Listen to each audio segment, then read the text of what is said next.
Noong isang araw, gumawa ko ng longganisa. Ngayon naman, gumawa ako ng tosino. At simula ngayon, hindi na ako bibili ng tosino sa supermarket kasi napakadali lang pala nitong gawin. At yung lasa ng nagawa kong tosino, halos kasing lasa lang din ng nabibili ko sa supermarket. Isa kasi naman talaga ito sa masarap na ialmusal. Partneran mo pa ng fried rice, itlog at kamatis. Hay, ang sarap. Gusto mo rin ba? Tara, gawa tayo. Sa isang lagayan, pagsamasamahin natin ang ating mga sangkap. 1/2 cup pineapple juice, 1 cup brown sugar, 4 tablespoon soy sauce, garlic, asin at red food coloring. Yung exact measurement ng aking mga ingredients ay nasa dulo po ng aking video. Haluin natin ito ng mabuti hanggang sa matunaw na yung asukal dahil dito natin imamarinate yung ating karne. Once na na-mix na natin ito ng mabuti at natunaw na yung asukal, ilalagay na natin yung 1 kilo ng kasim.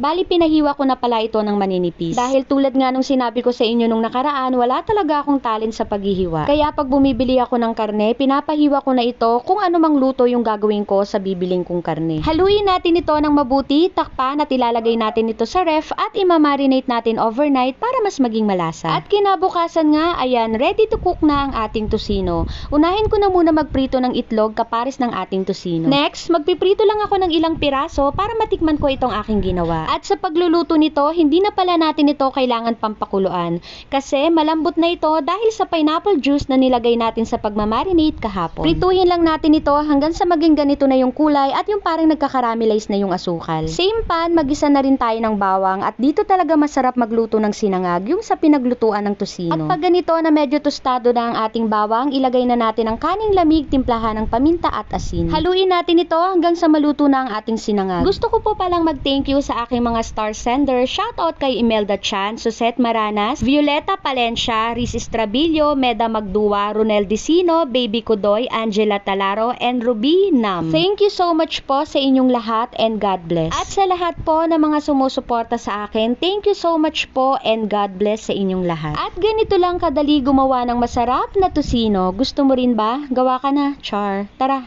kain tayo.